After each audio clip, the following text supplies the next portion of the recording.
அனைவருக்கும் வணக்கம். இந்த வீடியோவில் நாங்கள் போன வீடியோட தொடர்ச்சியாக ராயல் காலேஜ் பேப்பரிண்ட 5வது எஸ்ஏ கேள்வியின் ஏ பகுதி போன வீடியோ நாங்கள் பார்த்தோம். இந்த வீடியோவில் நாங்கள் இந்த பி பகுதியை பார்க்க போகிறோம். ஸோ இந்த வீடியோட டிஸ்கிரிப்ஷன் பாக்ஸில் நான் இதை ஏ பகுதிக்கான வீடியோ லிங்கை போட்டு விட்றேன். ஸோ அப்போ நீங்கள் அதையும் பார்த்து பயனடைந்து கொள்ள முடியும். ஓகே, நாங்கள் வினாவுக்குள்ளே போவோம். ஸோ நான் போன வீடியோவில் சொன்னேன் உங்களோட பேப்பர் இருக்கும்னு நான் நினைக்கிறேன். நான் ஸோ இப்போ பேப்பர் இருக்கும் என்றால் கேள்வி வாசிக்கொள்ளுங்க. நான் இந்த வீடியோட கமெண்ட் பாக்ஸில் நான் இந்த கொஸ்டின்ஸை நான் போட்டு விடுறதுக்கு முயற்சி எடுக்கிறேன். ரைட். ஸோ அப்போ கேள்வி என்ன சொல்கிறாங்க அப்படி என்றால், பி பகுதி 227 பாகை செல்சியஸ் வெப்பநிலையில் விரைத்த பாத்திரம் ஒன்று நடைபெறும் கீழே தரப்பட்டுள்ள சமநிலை தாக்கத்தினை கருதுக. ஸோ இப்போ சமநிலை தாக்கம் ஒன்று தரப்பட்டிருக்கு. NO கேஸ் மற்றும் NO2 கேஸ் ரெண்டும் தாக்கமடைந்து எங்களுக்கு N2O3 கேஸ் உருவாகிற ஒரு சமநிலை தாக்கம் தரப்பட்டிருக்கு. ரைட். இந்த சமநிலை தாக்கமானது 227 பாகை செல்சியஸ்ல சமநிலை அடைதான். இந்த சமநிலை தொகுதி 227 பாகை செல்சியஸ்ல எங்களுக்கு சமநிலை அடையுதுன்னு சொல்லியிருக்காங்க. ரைட். தரப்பட்டிருக்கு. ஸோ இதன் அடிப்படையில் இதன் போது அதில் மொத்த அமுக்கம் 9 தர 15 பெஸ்கலாம். ஸோ இப்போ 9 தர 15 பெஸ்கலாம் இப்போ 227 பாகை செல்சியஸில் சமநிலை அடைந்து உள்ள போது பிறகு என்ன செய்யப்படுதாம், தொகுதியானது 27 பாகை செல்சியஸுக்கு குறைக்கும் போது வெப்பநிலை குறைக்கப்படுது. ஆரம்பத்தில் 227, இப்போ 27க்கு குறைக்கும் போது மொத்த அமுக்கம் 3 தர 15 பெஸ்கலாக குறைந்தது. ஸோ ஆகவே 27 பாகை செல்சியஸாக வெப்பநிலை குறைக்கப்படும் போது தொகுதியின் மொத்த அமுக்கம் 3 தர 15 பஸ்கலாக குறையுது. ரைட். இதன் போது NO வாயுவின் மூலளவானது புறக்கணிக்கத்தக்கதாக இருந்தது. அப்ப வெப்பநிலை குறையும் போது NO கேஸின் மூலளவு புறக்கணிக்கத்தக்கதாக இருந்திருக்கான். ஸோ அப்போ எகெயின் நான் ஒரு கவாய்ச்சிக்கொடன் கேள்வியை 227 பாகை செல்சியஸ் வெப்பநிலையில் விரைத்த பாத்திரம் ஒன்று நடைபெறும் கீழே தரப்பட்ட சமநிலை தாக்கத்தை கருதுக. சமநிலை தொகுதியானது சமமூல எண்ணிக்கையான NO2 வாயுக்களை கொண்டிருப்பதுடன் மொத்த அமுக்கம் 9 தர 15 பெஸ்கல். இப்போ நான் கேள்வியை செய்ய ஆரம்பிப்போம். அப்போ ஆரம்பத்தில் NO2 ரெண்டும் சமமூல எண்ணிக்கையான அளவு மூலக்கூறுகளை கொண்டிருக்கு. அப்போ இது எங்களுக்கு எவ்வளோ இருக்குதுன்னு தெரியாது. அதாவது N2O3 அதை நான் எக்ஸ் மூல்னு சொல்லி எடுக்கிறேன். ஸோ எடுத்தீங்க என்றால் இந்த தொகுதிக்கு பிவி சமநிலை பாவிக்கும் போது நாங்கள் மொத்த அமுக்கம் என்னவா இருக்கணும் அப்படின்றால் 9 தர 15 பெஸ்கலாக இருந்திருக்கணும். ரைட். இப்போ வெப்பநிலை குறையும் போது இந்த NO கேஸ் NO2 கேஸ், அதாவது NO கேஸ் NO வாயுவின் மூலளவு புறக்கணிக்கத்தக்கதாக இருந்தது. அப்ப NO வாயு புறக்கணிக்கத்தக்கதாக இருக்குது என்றால் என்ன அர்த்தம்? NO வாயு இங்க முழுமையா அழிவடையும். அப்ப NO வாயு முழுமையா முடியுமா இருந்தால் NO2வும் முழுமையாக முடிந்துவிடும். ஆகவே 27 பாகை செல்சியஸில் NOவும் இல்லை, NO2வும் இல்லை. அப்ப இந்த NO கேஸ் மற்றும் NO2 கேஸ் ஒன்றுக்கு ஒன்று என்னும் விகிதத்தை தாக்கம் நடக்கிறதுனால அப்ப இங்க NO கேஸ்ல ஒரு மூல் தாக்கம் அடைந்தால் இதுல ஒரு மூல் தாக்கம் அடையும், இதுல ஒரு மூல் உருவாகும். ஆனால் 227 பாகை செல்சியஸ் இதில் N மோல் இருக்குது, இதன் N மோல் இருக்குது, இதன் X மோல் இருக்குது. அப்ப 27 குறையும் போது இது அற்று போகுது. அப்படி என்றால் இதன் முழு N மூலும் தாக்கம் அடைஞ்சிருச்சு. அப்ப இதுவும் N மூலம் தாக்கம் அடைஞ்சிருக்கணும். காரணம் இதன் பி சமானம் 1க்கு 1. ஆகவே 27 பாகை செல்சியஸ் ஆகும்போது இந்த N மூல் இருக்காது, அதே போல இந்த N மூலும் இருக்காது. ஆகவே இங்க N மூல் அளிக்கப்படும் போது இங்க N மூல் உருவாக்கப்பட்டிருக்கும். ஆகவே 27 பாகை செல்சியஸில் இது ரெண்டும் இருக்காது, இதன் N மூல் உருவாக்கப்பட்டிருக்கும். ஆகவே இதில் இருந்த மொத்த மூல் X பிளஸ் N மூல்களாக இருக்கும். ஆரம்பத்தில் இருந்த N2O3 X மூல் தாக்கம் 27 பாகை செல்சியஸ் குறைந்த பிறகு இந்த மூல் அளவுகள் அழிந்திருக்கும், அந்த அளவு மூல் உருவாக்கப்பட்டிருக்கும் பி சமானத்தின் அடிப்படையில். ஆகவே இங்க N பிளஸ் X மூல் உருவாக்கப்பட்டிருக்கும். இப்ப எங்களுக்கு இந்த ரெண்டு சந்தர்ப்பத்திற்கும் என்ன செய்ய முடியும் அப்படின்னால் பிவி சமநிலை நாட்டி பாவிச்சு கொள்ள முடியும். சொல்லுக்கா பிவி சமநிலை நாட்டி பாவிப்போம். 227 பாகை செல்சியஸுக்கு 227 பாகை செல்சியஸுக்கு தொகுதிக்கு பிவி சமன் என்ஆர்டி. ஆகவே மொத்த அமுக்கம் 9 தர 15 பஸ்கல் 9 தர 15 பஸ்கல் இன்ட்டு மொத்த கனவுல வின்னு சொல்றேன் நான். இதன் மொத்த கனவுல வி, ரைட். மொத்த மூலளவு பாருங்க, இங்கே n இங்கே n இங்கே x. ஆகவே நான் சொல்ல முடியும் 2n + x மோல் இருந்திருக்காங்க, ரைட். ஆர்டி ஆர் சொல்லுவீங்கன்னு நினச்சுன்னா 227 பாகை செல்சியஸ் அதோட 273 கூட்டிக் கொள்வோம். காரணம் என்ன? கேள்விக்கு மாற்றோம். அப்போ 500 கேள்வி. ஸோ 500 கேள்வி 500 கேள்வி. இங்கே பார்த்தீங்கன்னா 300 கேள்வி 300 கேள்வி. ஸோ அப்போ ஆர் இன்ட்டு நான் சொல்கிறேன் இங்கே 500. ஸோ 500 ஆர் என்றும் சொல்ல முடியும். அதே போல் 300 கேள்வின்னு நாங்கள் அப்ளை பண்ணுவோம். 300 கேள்வின மொத்தமுக்கு 3 தர 15 பஸ்கல். ஸோ இது 27 பாகை செல்சியஸ், ரைட். ஸோ 3 தர 15 பஸ்கல் இன்ட்டு மொத்த கனவுளவு வி தான், அதில் மாற்றம் இல்லை. இப்போ இருந்த மூலளவு பார்த்தீங்கன்னா இது இருந்திருக்காது, இதுவும் இருந்திருக்காது, இது மட்டும்தான் இருந்திருக்கும். அதாவது இந்த தொகுதி முழுமையாக இதுவாக மாற்றப்பட்டிருக்கு. அப்படி என்றால் இங்கே இருந்த மொத்த மூல் எக்ஸ் பிளஸ் என் ஓ என் பிளஸ் எக்ஸ் ஸோ அப்போ என் பிளஸ் எக்ஸ் ஆக இருந்திருக்கும். ஸோ அந்த நேரத்தில் மொத்த டெம்பரேச்சர் ஆர்டி சொல்லுவீங்கன்னா இருந்தால் ஆர் இன்ட்டு டி 300 கேள்வி. அப்போ இது ஒரு சமன்பாடு, இது ஒரு சமன்பாடு. ஆகவே எங்களுக்கு 2 சமன்பாடுகள் கிடைக்கும்.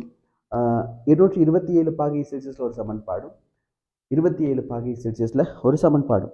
இந்த 2 சமன்பாடுகளையும் இலகுவாக தீர்த்து கொள்வதன் மூலமாக எங்களுக்கு எக்ஸுக்கான ஒரு தொடர்பு பெற முடியும் என் சார்பில். ஆகவே நான் இந்த 2 சமன்பாடையும் பிரித்து விட்டேன். ஸோ அப்போ 1/2 எடுப்பீங்களா இருந்தால் இங்கே இது வெட்டுப்படும். ஸோ அப்போ எங்களுக்கு இந்த பெருமானங்கள் வெட்டுப்படும். ஆகவே சொல்ல முடியும் 2n + x இன் கீழ் n + x இன்ட்டு 5 இன் கீழ் 3. இங்கே பார்த்தீங்கன்னா என்றால் இந்த பெருமானங்கள் வெட்டுப்படும். ஆகவே 3 ஆக இருக்கும். எங்களுக்கு சொல்ல முடியும், இதை பெருக்கிக் கொள்ளுங்க. 9 இன் கீழ் 5 2n + x இங்கே n + x. ஸோ 9ஆல் இங்கே பெருக்குவோம். 9 into n + x 5 into 2n + x ஆக இருக்கும். So 10n + 5x 9n + 9x. So x சமன் இதை கொண்டு வாங்க இந்த பக்கம் 4x. ஸோ ஆகவே n ஆக இருக்கும். ஆகவே n சமன் 4xக்கு சமனாக இருக்கும். அதாவது இந்த ஒரு n பெருமானமானது 4x பெருமானங்களுக்கு சமனாக இருக்கும். அப்போ நாங்கள் ஆரம்பத்தில் எடுத்துக்கிட்டால் இந்த மூலளவுகள் இங்கே நான் இதில் எக்ஸ் மூல்னு எடுத்தேன். ஸோ அப்போ இதில் 4 மடங்கு NO கேஸ் இருக்கும். அதே போல் 4 மடங்கு NO2 கேஸும் இருந்திருக்கும். அப்போ எங்களுக்கு இந்த NO3 இந்த மூலளவு சார்பாக இந்த மூலளவுகள் எவ்வளவு சொல்லி கிடைக்குது, ரைட். இப்போ முதலாவது கேள்விக்கு வருவோம். முதலாவது கேள்வியில் 27 பாகை செல்சியஸ், ஸோ 227 பாகை செல்சியஸ் ஒவ்வொரு வாயுவினதும் பகுதி அமுக்கத்தை கணிக்கலாம். பகுதி அமுக்கத்தை கணிக்கிறதுக்காக நான் என்ன செய்ய முடியும்? இதன் மூல் பின்னங்கள் தேவைப்படும். ஸோ அப்போ மூல் பின்னங்கள் நான் ஒரு எடுக்கிறேன். அப்போ எக்ஸ் NO கேஸ் சமன் மூல் பின்னம் மொத்த மூல் இங்கே பார்த்தீங்கன்னா 4x, அதாவது n இருந்தது இது x இருந்தது. ஆகவே என்னானது 4xக்கு சமன். ஆகவே 4x x மொத்தமாக 9x, அதன் மேல் இது 4x இன்ட்டு மொத்த அமுக்கம் அந்த நேரத்தில் 9 தர 15 பஸ்கல். அவங்களுக்கு சுருக்கொள்ள முடியும். இதை பகுதி அமுக்கமே நான் சொல்லிக்குவோம். அப்போ பகுதி அமுக்கம் சமன் மூல் பின்னம் இன்ட்டு மொத்த அமுக்கம். ஸோ இப்போ மூல் பின்னம் மொத்த மூலின் மேல் இதன் மூல் இன்ட்டு மொத்த அமுக்கம். அப்போ நாங்கள் எடுப்பீங்க நினச்சினா உங்களுக்கு இங்கே வெட்டுப்படும், இங்கே எக்ஸ் வெட்டுப்படும். ஸோ அப்போ 4 தர 15 பஸ்கல்னு சொல்ல முடியும். 4 தர 15 பஸ்கல். அதே போல் PNO2 கேஸ். ஆகவே மொத்த மூல் 9x,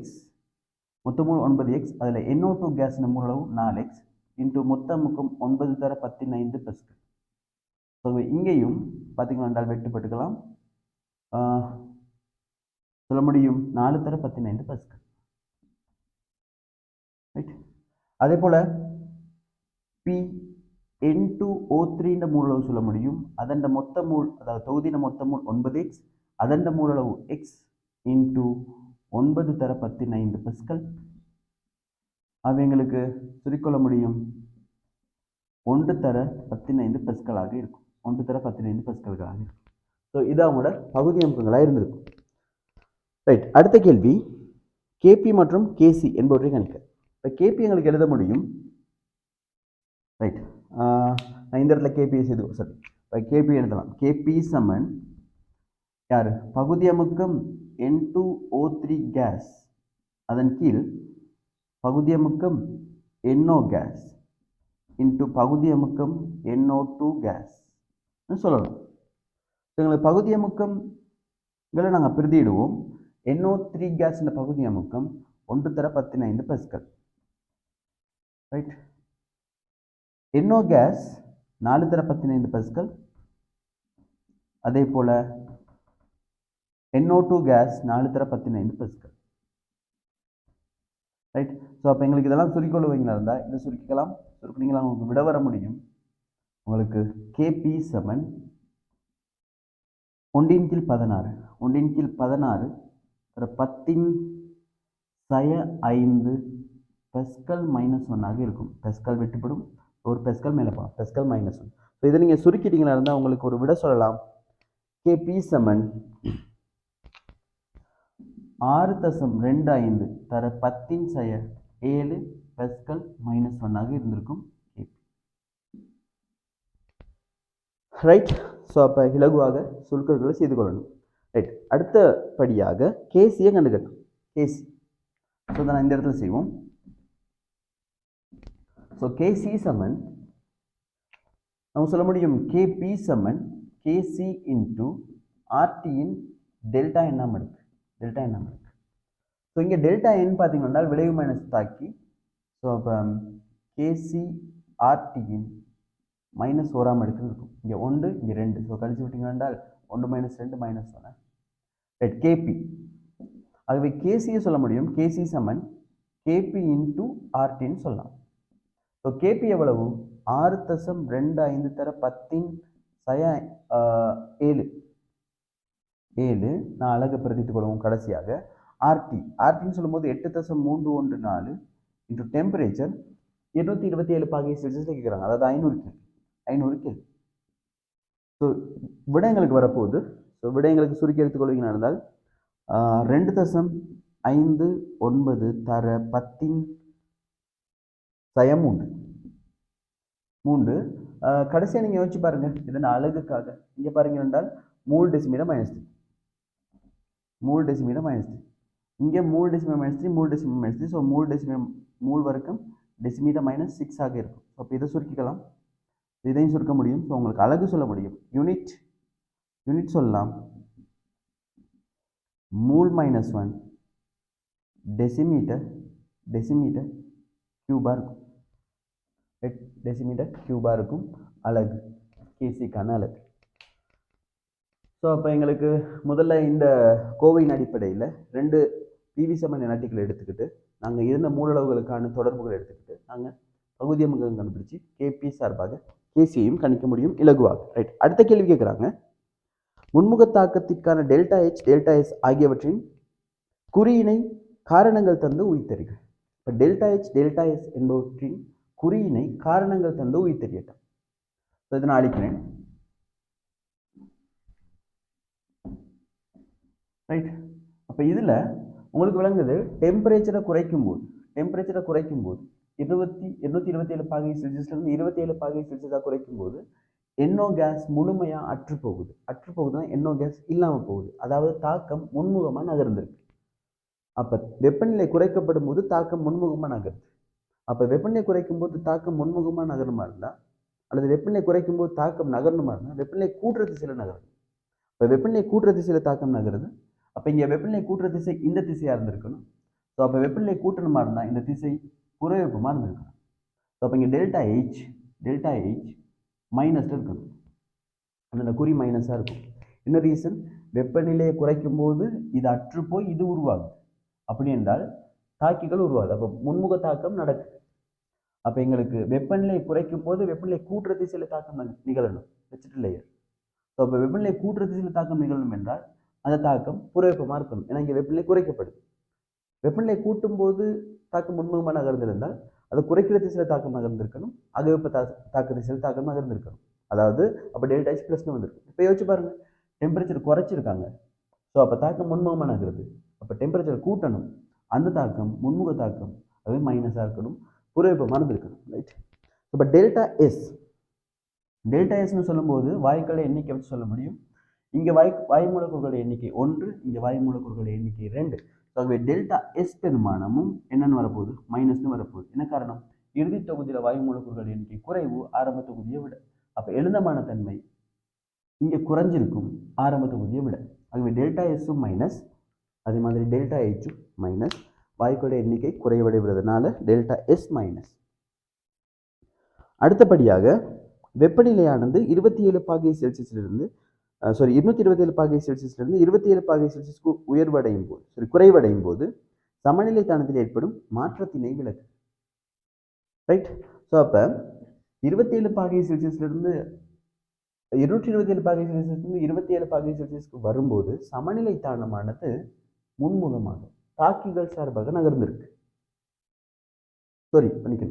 விளைவுகள் சார்பாக நகர்ந்திருக்கு. அப்ப இங்க டெம்பரேச்சர் குறைக்கப்படும் போது விளைவுகள் சார்பாக நகருது. அப்படி என்றால் கே பெருமானம் சொல்றது விளைவுகளின் கீழ் தாக்கி. அப்ப விளைவுகள் கூடுது, தாக்கிகள் குறையுது. ஆகவே தாக்கத்தின் சமநிலை தானமானது முன்முகமாக நகர்ந்திருக்கும். அதாவது தாக்கிகள் விளைவுகள் சார்பாக நகர்ந்திருக்கும். இந்த பெருமானம் கூடி தாக்கிகள் குறைஞ்சிருக்கும் வெப்பநிலை குறைக்கப்படும் போது. ஆகவே சமநிலை தானமானது விளைவுகள் சார்பாக நகர்ந்திருக்கணும். ரைட். ஓகே.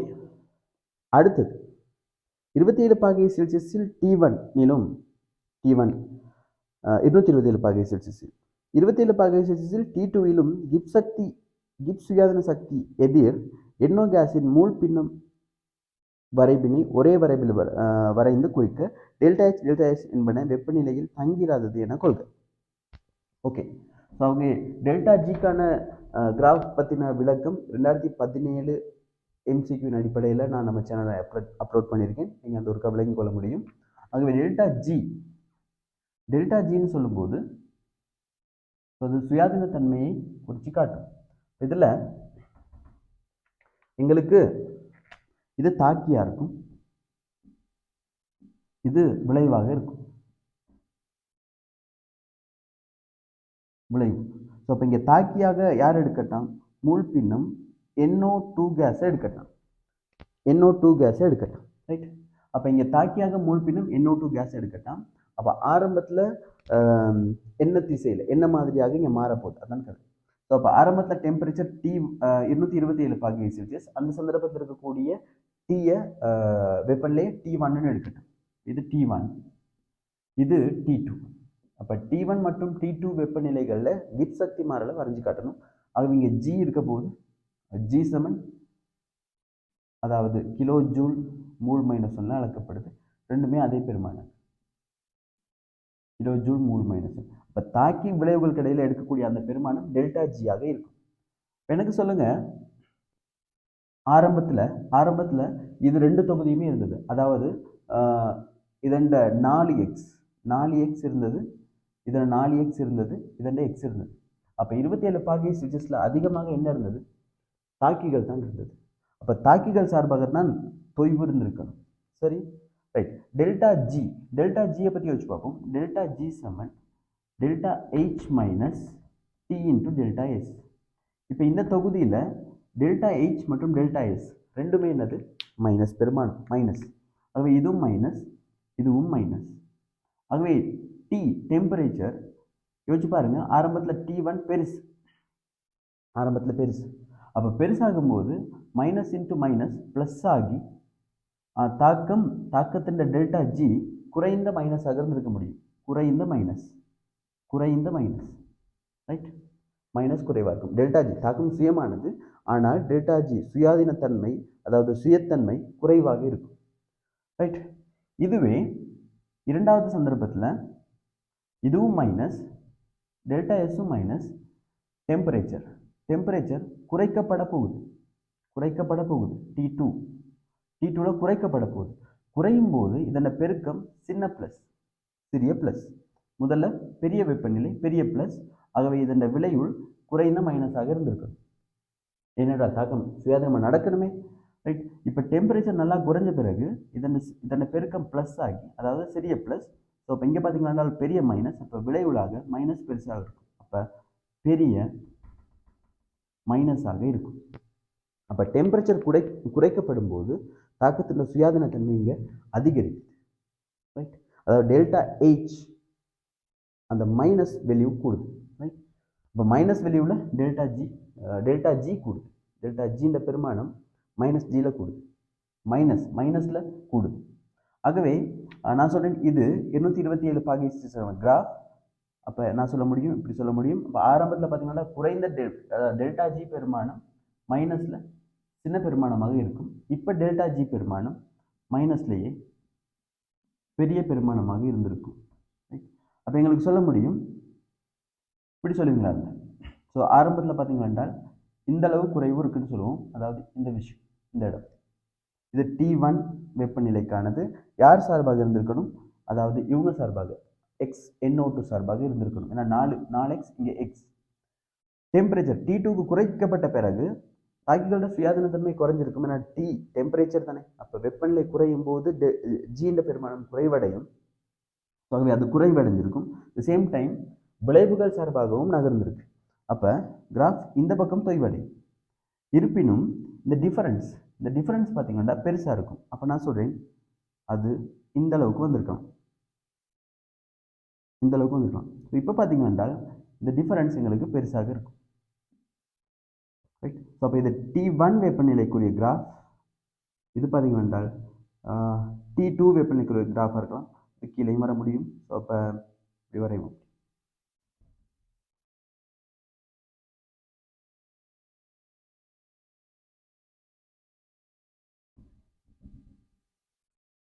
இப்படி வந்திருக்கணும். ஸோ இப்போ பார்த்தீங்கன்னா இந்த டிஃபரன்ஸ் பார்த்தீங்கன்னா பெருசாக இருக்கணும். இதை விட இந்த டிஃபரன்ஸ் பெருசாக இருக்கணும். இப்போ வெப்பநிலை குறையும் போது தாக்கத்தில் சுயாதீனத்தன்மை அதிகரிச்சிருக்கு முன்முகத்துக்கு. ஓகே, ஸோ அப்போ இந்த கிராஃபை கேட்டிருக்காங்க. டெல்டா H டெல்டா S என்பன மாறவில்லை என கொண்டு. Okay, right. அப்போ இந்த பகுதி உங்களுக்கு விளங்கியிருக்கும்னு நான் நினைக்கிறேன். நல்ல கேள்வி. கேள்வியை வாசித்து விளங்கி கொண்டு இந்த மாதிரியான மாடல் பேப்பருக்கு ஆன்சர் எழுதுறதுக்கு பயிற்சி எடுங்க இந்த நாட்களில். இன்னும் ஒரு வீடியோவில் இன்னொரு வினாவில் சந்திப்போம். கேள்வியில் விளக்கம் பிடிச்சிருந்தால் லைக் பண்ணுங்கள், கமெண்ட் பண்ணுங்கள், இந்த சேனலை சப்ஸ்கிரைப் பண்ணி வச்சுக்கொள்ளுங்க. ஸோ அப்போ அடுத்தடுத்து செய்து விடுகின்ற வினாக்கள் மிக வேகமாக நீங்கள் பார்த்துக்கொள்ள முடியும் இந்த பரீட்சை காலத்தில். தேங்க்யூ.